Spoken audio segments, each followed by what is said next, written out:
하나님 아버지, 이 아침 우리를 예배자로 불러주셔서 감사합니다. 일평생 예배자로 살기를 원합니다. 또한 우리의 삶의 자리에 모든 언행심사가 다 하나님 앞에서 예배가 될 수 있음을 기억하게 하옵소서.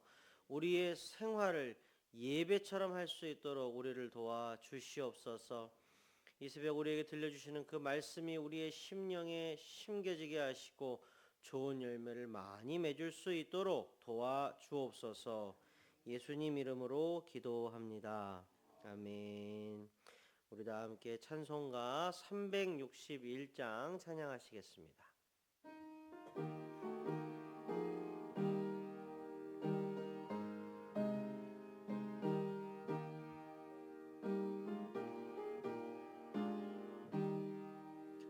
기도하는 이 시간 주께 무릎 꿇고 우리 곳에 주 앞에 나아가네.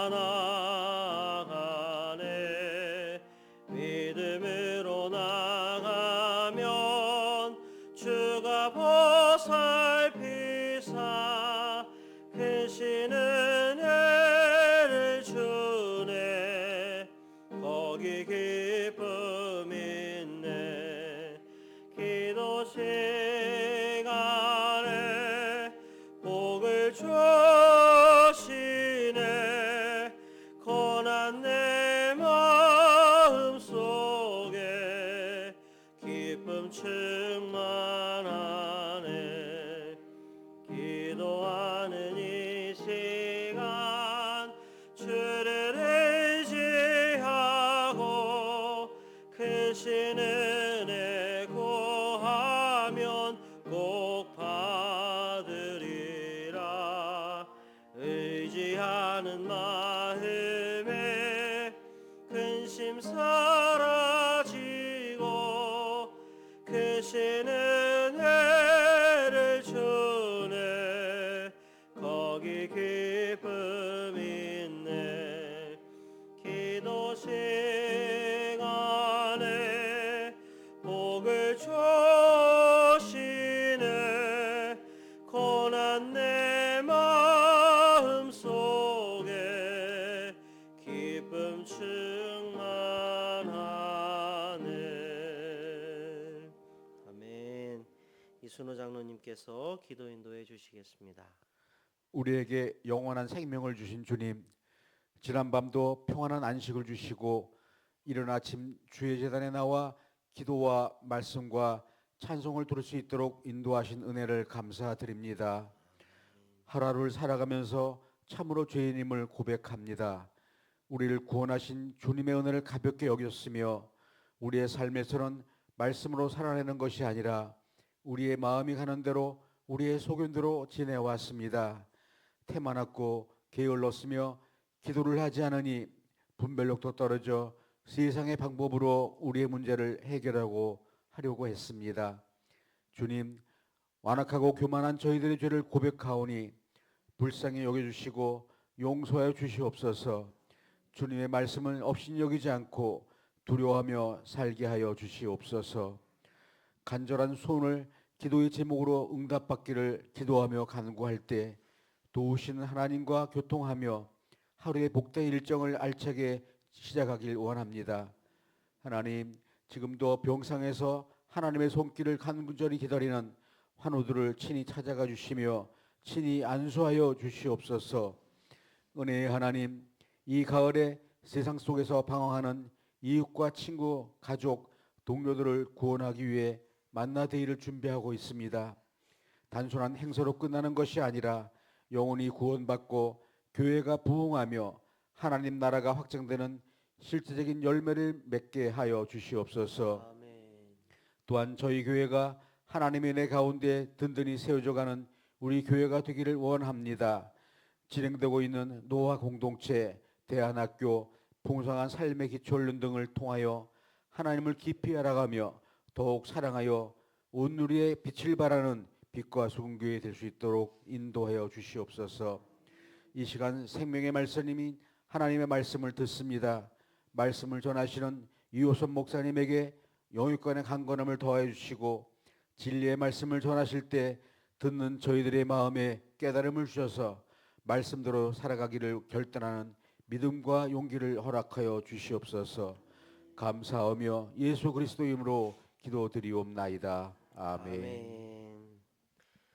이 아침 우리에게 주신 하나님의 말씀은 역대하 6장 26절에서 42절까지 말씀입니다.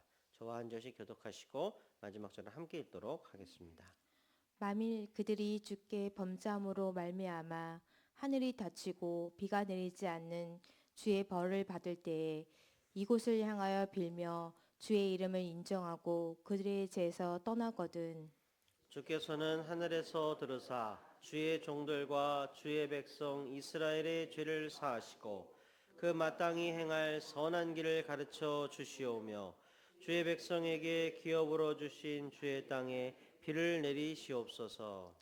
만일 이 땅에 기근이나 전염병이 있거나 곡식이 시들거나 가부기가 나거나 메뚜기란 황충이 나거나 적국이 와서 성읍들을 에워싸거나 무슨 재앙이나 무슨 질병이 있거나 막론하고 한 사람이나 혹 주의 온 백성 이스라엘이 다 각각 자기의 마음에 재앙과 고통을 깨닫고 이 성전을 향하여 손을 펴고 무슨 기도나 무슨 간구를 하거든 주는 계신 곳 하늘에서 들으시며 사유하시되 각 사람의 마음을 아시오니 그의 모든 행위도로 갚으시옵소서.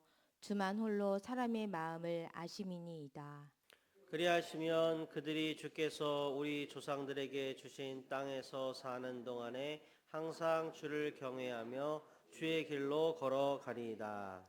주의 백성 이스라엘에 속하지 않는 이방인에게 대하여도 그들이 주의 큰 이름과 능한 손과 표심팔을 위하여 먼 지방에서 와서 이 성전을 향하여 기도하거든. 주는 계신 곳 하늘에서 들으시고 모든 이방인이 주께 부르짖는 대로 이루사 땅의 만민이 주의 이름을 알고 주의 백성 이스라엘처럼 경외하게 하시오며 또 내가 건축한 이 성전을 주의 이름으로 일컫는 줄을 알게 하옵소서. 주의 백성이 그 적국과 더불어 싸우고자 하여 주께서 보내신 길로 나아갈 때에 그들이 주께서 택하신 이 성과 내가 주의 이름을 위하여 건축한 성전 있는 쪽을 향하여 주께 기도하거든. 주는 하늘에서 그들의 기도와 간구를 들으시고 그들의 일을 돌보시옵소서. 주께 범죄하지 않는 사람이 없사오니 그들이 주께 범죄함으로 주께서 그들에게 진노하사 그들을 적국에 넘기심에 적국이 그들을 사로잡아 땅의 원근을 막론하고 끌고 간 후에 그들이 사로잡혀 간 땅에서 스스로 깨닫고 그들을 사로잡은 자들의 땅에서 돌이켜 주께 간구하기를 우리가 범죄하여 패역을 행하며 악을 행하였나이다 하며 자기들을 사로잡아 간 적국의 땅에서 온 마음과 온 뜻으로 주께 돌아와서 주께서 그들의 조상에게 주신 땅과 주께서 택하신 성과 내가 주의 이름을 위하여 건축한 성전 있는 쪽을 향하여 기도하거든. 주는 계신 곳 하늘에서 그들의 기도와 간구를 들으시고 그들의 일을 돌보시오며 주께 범죄한 주의 백성을 용서하옵소서. 나의 하나님이여 이제 이곳에서 하는 기도에 눈을 드시고 귀를 기울이소서. 여호와 하나님이여 일어나 들어가사 주의 능력의 괴와 함께 주의 평안한 처소에 계시옵소서. 여호와 하나님이여 원하옵건대 주의 제사장들에게 구원을 입게 하시고 또 주의 성도들에게 은혜를 기뻐하게 하옵소서. 여호와 하나님이여 주의 기름 부음 받은 자에게서 얼굴을 돌리지 마시옵고 주의 종 다윗에게 베푸신 은총을 기억하옵소서 하였더라. 아멘. 할렐루야. 우리 성도님들 사랑하고 축복합니다. 잘 오셨습니다. 많이 추워졌습니다. 따뜻하게 입고 다니시기 바랍니다. 자, 오늘 우리에게 주신 하나님 말씀 역대하 6장 26절에서 42절까지의 말씀입니다. 우리가 하나님의 말씀을 묵상할 때요, 그 말씀의 배경, 독자, 읽혀진 시기 등 그 정보를 알면 묵상의 맛이 더해지고 깊이를 더할 수 있습니다. 오늘 본문도 그러합니다. 자, 역대기는 영어로는 이제 크로니클이라고 하는데요. 그 말 자체가 역사책이라는 뜻입니다. 성경에는 역사서가 있습니다. 사무엘서가 있고요. 또 열왕기서도 있지요. 역대기도 역사책입니다. 이 세 권의 책은 동일한 시기의 이야기를 다루며 겹치는 부분도 많습니다. 하지만 그 서술에는 차이점이 있습니다. 사무엘서나 열왕기서는 왕과 정치의 관점에서 많이 서술이 된 반면에 역대기서는 성전과 제사장 중심의 서술이 많이 있습니다. 자, 이러한 면이 오늘 본문에서도 잘 드러납니다. 본문은 처음부터 끝까지 초점을 확 당겨서 한 군데에 고정을 시키고 있습니다. 그 초점에 뭐가 있느냐? 예, 바로 성전입니다.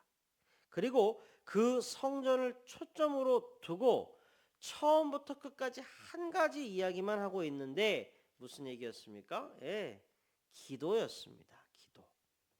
성전을 향하여 기도하는 것. 오늘 본문은 시작부터 마지막까지 성전을 향하여 하는 기도를 말하고 있습니다.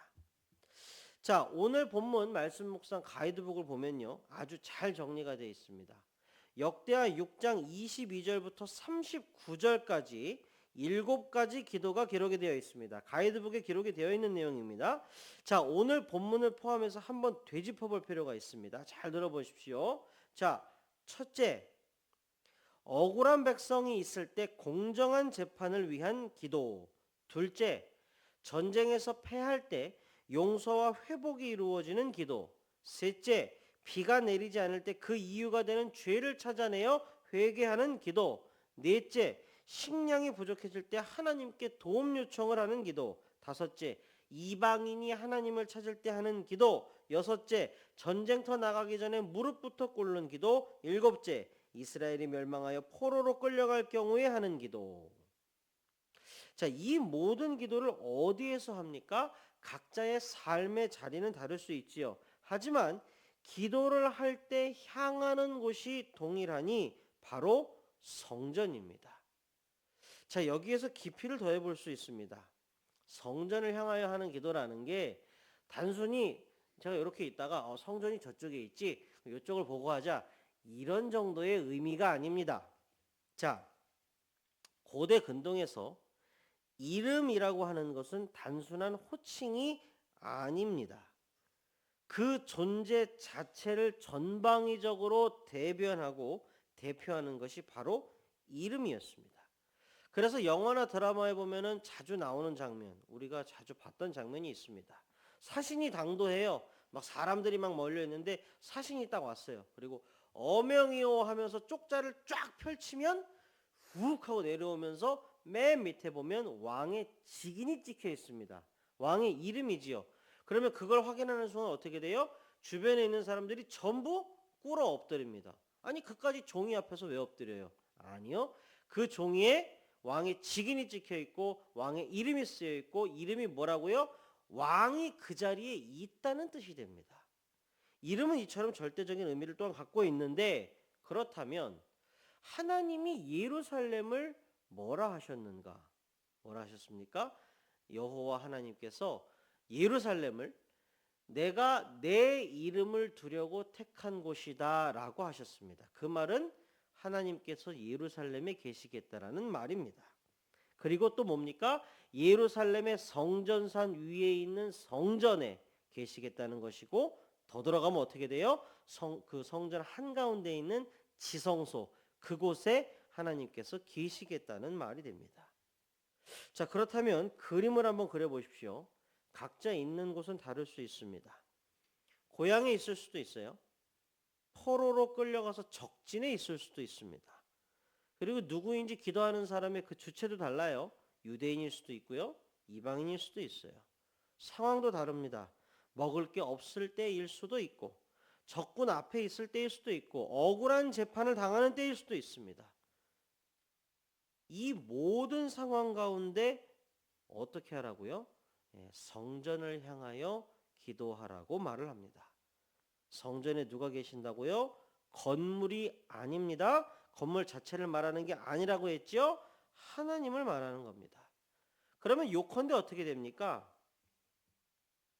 살면서 부지불식간에 하나님으로부터 고개를 돌리고 있던 자들이, 하나님을 까맣게 잊고 있던 자들이 정신을 차리고 다시 하나님께로 돌이켜 하나님을 향하여 자비와 긍휼을 구하며 기도하라는 말입니다. 성전을 향하여 하는 기도는 다시 하나님을 찾고 기도하라는 말입니다. 자, 신약에 보면 예수님께서 직접적으로 말씀하신 구절이 있어요. 마가복음 11장 17절 상반절에 이렇게 씁니다. 이에 가르쳐 이르시되 기록된 바 내 집은 만민이 기도하는 집이라 칭함을 받으리라고 하지 아니하였느냐? 예수님이 처음으로 하신 말씀이 아니라 하나님의 집이라 불리는 성전이 기도하는 집이다라는 모티브는 지금 우리가 얘기를 나눈 것처럼 이처럼 구약에 이미 등장해 있는 개념입니다. 그리고 누차 강조해서 말씀드립니다. 건물 자체를 말하는 게 아닙니다. 만약에 하나님의 집이 건물 자체라고 한다면 성전이 무너지는 것 자체가 말이 되지 않습니다. 이스라엘 백성이 패역하게 행하였을 때 하나님은 성전을 돌 위에 돌 하나 남지 않게 완전히 파괴하는 것을 주저하지 않으셨습니다. 우리는 기억해야만 합니다. 성전은 기도하는 집입니다. 누구에게요? 하나님에게요. 하나님은 성전에만 계십니까? 아닙니다. 우리는 모두 알고 있지요. 하나님은 무소부재하십니다. 이 말은 언제나 우리와 함께 하실 수 있다는 말입니다. 찬송가의 가사처럼 그 어디나 내 주 예수 모신 곳이 하늘나라가 됩니다. 자, 이제 서두에 언급했었던 내용을 다시 한번 가지고 와서 생각해 보겠습니다. 하나님 말씀을 묵상할 때 도움을 주는 요소 중에 그 말씀이 읽혀졌던 시기, 그리고 그 말씀을 읽었던 독자들, 이거를 생각해 보는 게 큰 유익이 된다라고 했지요. 기도해야 돼. 기도해야 돼. 기도해야 돼. 내 집은 만민이 기도하는 집이야. 그 어디에서나 어떤 상황에서도 여호와 하나님의 얼굴을 구하며 기도해야 돼. 기도해야 한다. 이 말씀을 언제 읽었을까요? 이들이 역대기 이 본문을 읽었던 시기는 이스라엘이 이미 망해버렸던 때입니다. 그러면 이 말씀을 또 읽은 사람들은 누구일까요? 역대기를 읽은 독자들은요, 아주 어릴 때 바벨론의 포로로 끌려가서 다시 예루살렘 그 패망한 곳으로 돌아왔을 때에는 이미 반백이 되어 있는 노인이 된 사람들이거나 혹은 그들의 후손들로서 이스라엘의 흥망성쇠를 전해 들은 사람들이었습니다. 그러면 그들이 오늘 본문을 읽었다면 어떤 생각을 했을까요? 아마 눈물을 흘리지 않을 수 없었을 겁니다.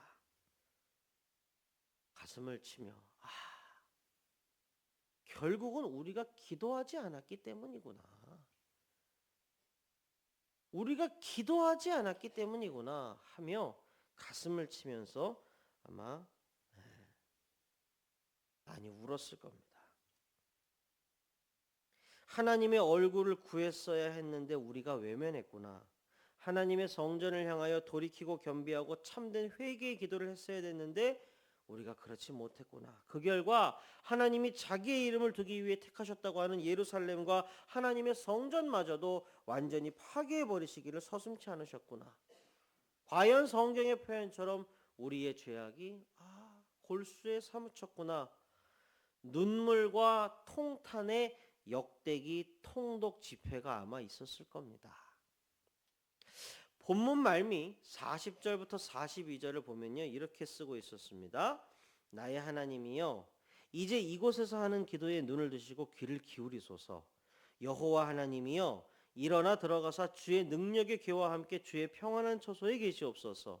여호와 하나님이여 원하옵건대 주의 제사장들에게 구원을 입게 하시고 또 주의 성도들에게 은혜를 기뻐하게 하옵소서. 여호와 하나님이여 주의 기름 부은 자에게서 얼굴을 돌리지 마시옵고 주의 종 다윗에게 베푸신 은총을 기억하옵소서 하였더라. 아멘. 이 구절은요, 솔로몬이 한 말을 기록한 것인데, 여러분 솔로몬의 때를 한번 생각해 보십시오. 우리가 많이 들어서 너무 잘 알고 있지요. 그 부유함과 화려함과 강력함에 있어서는 전무후무한 시기였습니다. 오죽하면 주변 나라들에서 도대체 어떻게 하면 저렇게 부유하고 화려하고 강력한지 우리 한번 알아보자 하면서 주변 나라들에서 사절단을 파견해서 견학까지 왔을 정도였습니다. 그런데 그렇게 부유하고 강력한 나라의 왕 솔로몬이 지금 뭐라고 말을 합니까? 솔로몬의 기도였지요. 그는 겸손하게 기도했습니다. 귀를 기울여 주십시오. 우리를 떠나지 말아 주십시오. 구원을 베풀어 주십시오. 은혜 없으면 못 살겠습니다. 은혜 내려 주십시오. 하나님의 얼굴을 구하오니 하나님의 눈이 우리와 함께 있기를 소원합니다. 우리를 불쌍히 여겨 주십시오. 다윗 왕에게 나리우셨던 그 약속과 은총을 기억하사 우리를 버리지 말아 주십시오. 강대한 나라의 왕이 한 가장 겸손한 기도였습니다. 오늘 본문이 우리에게 말하고 있습니다. 솔로몬의 이 기도가 바로 우리가 해야 할 기도라고 말입니다. 우리는 완악하고 강팍합니다. 그래서 우리에게 재난이 없거나 우리가 포로로 끌려가지 않거나 혹은 이방인의 기도를 목격하거나 전장에 나서지 않거나 다른 사람은 억울한 일을 당하지만 나는 아무런 일이 없거나 비가 충분히 오거나 식량이 풍성하거나 하면 우리는 좀처럼 기도하지 않습니다. 하나님의 말씀은 과연 좌우의 날선 검과 같아서 우리의 심령을 찔러 쪼개며 들어옵니다. 아니, 어떠한 상황에서도 기도해야만 한다고 말입니다. 언제나 어디서나 그 어떤 상황에서도 겸손하게 하나님의 얼굴을 구하며 하나님께 기도해야만 한다고 말합니다. 기도를 잊었던 나라와 민족의 결말을 보여주면서 말입니다. 말씀을 맺겠습니다. 하나님은 우리의 기도를 들으시는 분이지요. 그런데 좀 더 정확하게 얘기해 볼까요? 하나님은요, 우리의 기도를 너무너무 듣고 싶어 하시는 분입니다. 그래서 성경에 뭐라 기록되어 있어요? 너는 내게 부르짖으라. 내가 내게 응답하겠고 알지 못하는 크고 비밀한 것 내가 다 얘기해 주마 라고 기록되어 있습니다. 또한 뭡니까? 우리의 기도는 단 하나도 땅에 떨어지지 아니하고 하늘의 장로들이 금향로에 담아 하나님 앞에 다 가지고 간다라고 기록되어 있습니다. 사랑하고 존경하는 우리 빛과 소금 가족 여러분, 진실로 모든 상황 가운데 언제나 어디서나 하나님의 자비하심과 긍휼하심을 믿고 하나님께 진실로 기도하는 우리 모두가 다 될 수 있기를 주님의 이름으로 축복합니다. 하나님의 눈과 마음이 언제나 우리와 함께 하실 줄로 믿습니다. 우리 다 함께 기도하겠습니다. 하나님 아버지 감사합니다. 오늘 우리에게 말씀 주셔서 감사합니다. 이 말씀이 과연 우리를 살릴 줄로 믿습니다. 하나님 말씀의 거울에 우리를 비추입니다. 혹시 우리가 기도를 잊고 있었다면, 혹시 우리가 기도에 게을렀다면, 혹시 우리가 기도해도 그만 안 해도 그만인 그런 것으로 치부했다면 주여 우리를 용서하여 주옵소서. 우리가 죄악을 범했습니다. 기도하기를 게을리하는 죄를 범했습니다. 주여 우리를 용서하여 주시옵소서. 다시 한번 우리가 기도를 회복하게 하여 주시옵소서. 언제나 어디서나 어떤 상황에서도 우리의 기도를 간절히 듣기를 원하시는 하나님의 마음을 우리가 헤아리며 하나님께 부르짖는 그러한 기도 하게 하옵소서. 다윗과 그의 사람들은 용사라 하셨던 것처럼 우리들은 우리의 삶의 자리에서 과연 기도의 용사가 다 되게 하여 주시옵소서. 우리 귀한 빛과 소금의 가족들 모두 다 기도의 용사 되게 하여 주시옵소서. 그렇게 기도할 때 하나님의 눈과 마음이 언제나 함께 하여 주시옵소서. 하나님, 이 시간 마음을 모두어 몸과 마음에 어렵고 힘든 그런 상황에 계신 우리 성도님들 위해서 기도합니다. 하나님이 창조하셨사오니 하나님이 가장 잘 공감하시고 가장 잘 아시오니 찾아가 안수하여 주옵소서. 껴안아 위로하여 주옵소서. 치료하는 광선을 발하여 주옵소서. 여호와 라파의 하나님 치유하시고 여호와 니스의 하나님 다시 한번 신앙의 기치를 올려주시고 여호와 삼마의 하나님 바로 거기에서 힘들어하고 있는 바로 거기에서 다시 한번 일으켜 주시옵소서. 에베네셀의 하나님 도와 주옵소서. 임마누엘 주님 결코 혼자가 아닌 것을 깨닫게 하여 주옵소서. 하나님, 우리 빛과 소금 교회 사랑해 주셔서 감사합니다. 우리 교회의 가을 사역들이 진행이 되고 있습니다. 만나데이를 비롯하여 노아 공동체, 문화교실, 대안학교, 대신방, 북클럽, 또 성경대학, 이 모든 사역들 단 하나도 사람의 일로 끝나지 않게 하옵소서. 하나님께서 과연 역사하시는 섭리적 사건의 시간이 되게 하여 주옵소서. 모든 사역의 현장 가운데 우리 주님의 이름만 오롯이 드러나게 하옵소서. 우리 빛과 소금 교회의 과연 마지막 때에 우리 주님의 마음을 시원하게 해드리는, 추수날의 얼음 냉수처럼 시원하게 해드리는 그러한 역할 잘 감당하게 하여 주옵소서. 마음의 소원, 기도의 제목들 가지고 올라오신 성도님들 하나님 아버지 다 아시지요. 하나하나 세밀하게 들어주시옵소서. 바람과 불과 지진이 다 지난 가운데 세밀한 음성 가운데 엘리야를 만나셨던 하나님, 이제 우리 성도님들 한 분 한 분 다 찾아와 만나 주시옵소서. 단 하나의 기도도 땅에 떨어지지 아니하는 줄로 확신하며 이 모든 말씀 우리 주 예수 그리스도의 이름으로 기도합니다. 아멘.